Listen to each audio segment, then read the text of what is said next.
예, 여러분 안녕하세요. 마재강TV입니다. 즐거운 주말이 마무리가 되어가고 있습니다. 이제 일요일인데 내일이 월요일인 것을 감안을 하면 마냥 즐겁게 시간을 보내기는 힘들죠. 특히나 이제 직장인들은 시간이 좀 더디게 갔으면 좋겠다 이런 생각들을 하실 텐데, 그래도 마재강TV 보시면서 남은 주말 즐겁게 마무리하시기를 바라겠습니다. 물론 즐거운 방송은 아니에요. 우리 사회에 좀 안 좋은 소식들, 그리고 좀 답답한 소식들, 이런 것들을 어쩔 수 없이 전해드려야 되는데, 그래도 제가 시원하게 우리 시민분들을 대신해서 아주 뻥 뚫리게끔 속 시원한 발언들 하도록 할 테니까 구독, 좋아요 부탁드리면서 오늘의 정치 논평 시작을 해보도록 하겠습니다.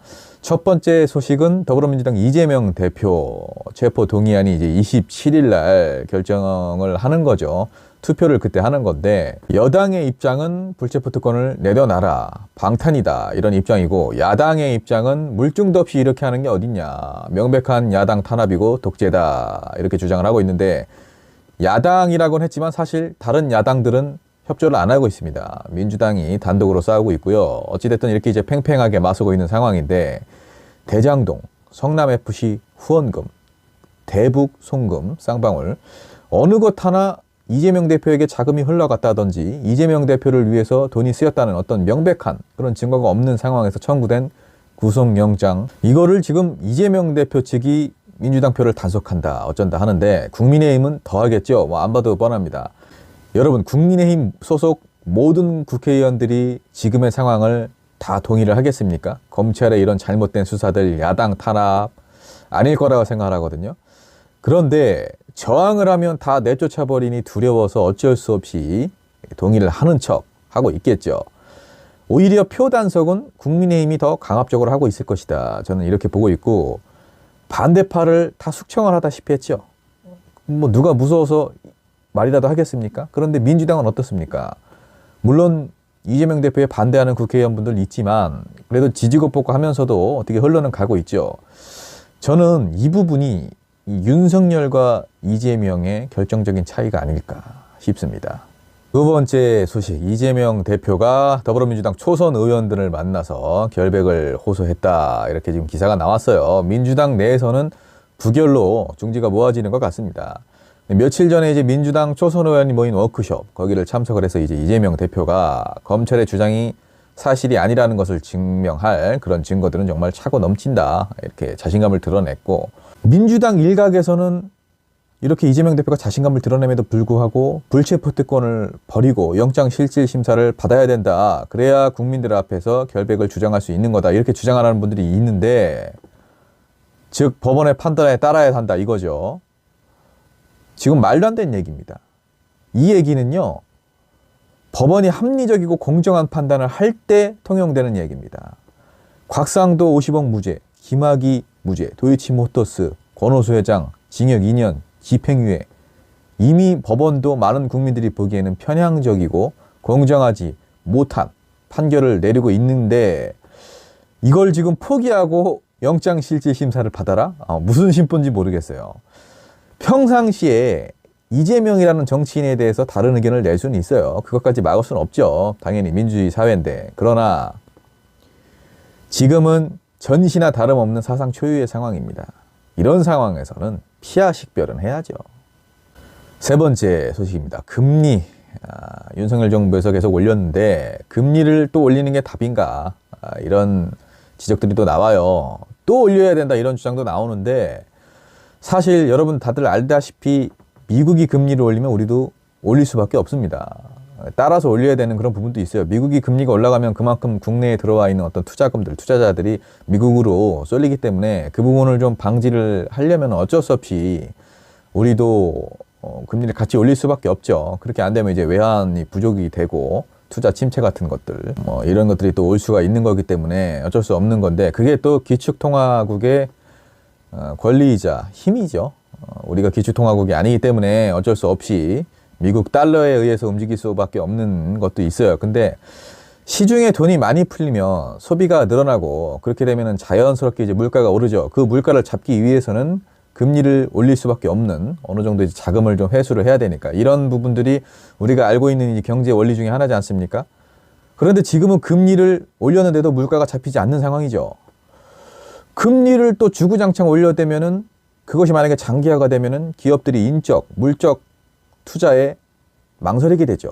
그렇게 되면 또 경기가 침체되고, 특히나 우리나라 같은 경우에는 이 부동산 대출금이 많아요.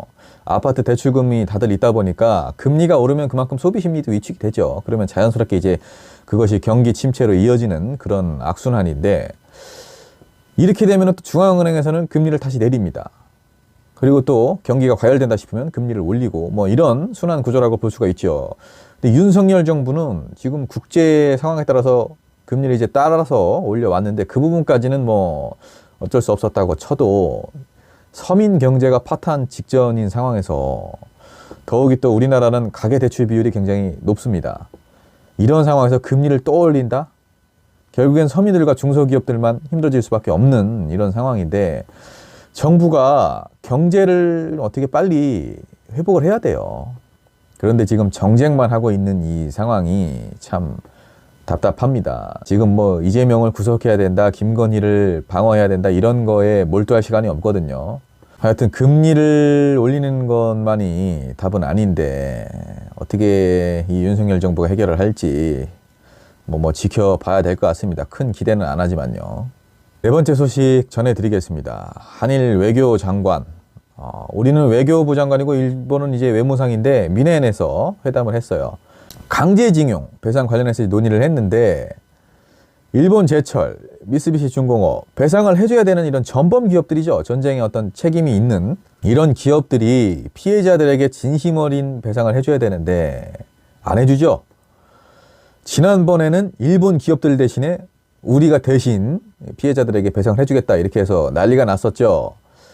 우리 기업들이 낸 기부금으로 먼저 해결을 해주겠다 이건데, 그러면은 이 일본 전범 기업들, 일본제철, 미쓰비시 중공업 이런 기업들이 뒤이어 배상을 해줍니까? 안 해주고 계속 버틸 거 아니에요. 일제 강제동원 피해자 지원재단 대신 주는 건데, 우리나라 재단이잖아요. 포스코라든지 뭐 이런 기업들이 이제 기부한 금액으로 배상금을 마련을 해보겠다는 건데, 피해자들이 그깟 돈 몇 푼을 바라고 이렇게 강력하게 항의를 하겠습니까? 진심 어린 사과를 넘어서 사죄를 원하는 거죠. 일본의 태도를 보는 건데, 이번에 회담하는 것도 저는 큰 기대는 안 합니다. 지금껏 보수 정권들이 한미일 공조 강화를 빌미로 해서 항상 이분들이 일본의 저자세를 유지했기 때문에 큰 기대를 안 하시는 게 나을 거다. 마지막입니다. 북한 또 미사일을 발사했죠. 화성 15형 이거를 발사를 했다고 하는데, 남한을 상대할 의향은 없다라고 이제 김여정 노동당 부부장이 얘기를 했어요. 한미 군사훈련에 대한 반발이죠. 어떻게 보면은 이제 위협, 이분들이 이제 쇼를 한다고도 볼 수 있는 건데, 북한은 사실 늘 이런 식이죠. 저는요, 북한이 이런 행동을 할 때마다 우리가 마치 아이 달래듯이 그렇게 좀 저자세로 나가는 것도 능사는 아니라고 생각을 해요. 강하게 나갈 때는 강하게 나가기도 해야죠. 어차피 근데 미국이 북한의 대륙간 탄도미사일 ICBM 개발, 발사 이런 것들을 이제 강력하게 비판을 하고 있고, 한미일 공동 대응 체계가 강화가 되고 있는 상황이고, 국제적인 어떤 북한에 대한 제재 이런 것들을 좀 강화하는 쪽으로 압박을 하고 있는 상황이기 때문에, 지금 이 상황에서 북한은 계속 미사일을 쏘아대고 미국은 분노하고 있는 이런 상황에서 우리가 뭔가 주도적으로 북한과의 관계를 개선하려는 노력을 할 수 있는 그런 시도를 해볼 수 있는 그런 상황은 아니죠. 더군다나 윤석열 정권은 정권 들어서기 전부터 본인들의 어떤 정권 교체 이런 것에 정당화를 부여시키기 위해서 계속 북한 관련해서 이분들이 두드려댔죠. 문재인 정부에서 그나마 이루었던 남북 성과들을 다 초기화시키다시피 지금 이렇게 했기 때문에 관계가 점점 더 냉각이 될 텐데, 보수 정권은 자꾸 북한을 이용해서 이렇게 국민들을 선동하는 거 그만해야 됩니다. 종북이다, 친북이다 하면서 이렇게 프레임 짜는 거, 진보 정당들을 공격하는 거 정말 너무나 올드한 겁니다. 그렇다고 보수 정권에서 이분들이 주장하는 것처럼 북한에 강경 대응하고 제대로 하느냐? 그것도 아니에요. 이명박 정권 때 금강산 관광객 피살, 연평도 포격, 천안함 침몰 이런 일들이 터질 때 보수 정권에서 해결을 어떻게 했습니까? 진보 정권들이 유화 정책을 쓴 탓이다 이렇게 상대 진영의 탓으로만 돌리고 정작 뚜렷한 해결은 못했죠. 윤석열 정부 제가 봤을 때는 크게 다르지 않습니다. 오히려 상황만 더 악화시킬 뿐이죠. 여러분, 오늘 준비한 정치 논평 여기까지입니다. 주말 잘 마무리하시길 바라겠습니다. 마제강TV 구독, 좋아요 부탁드립니다.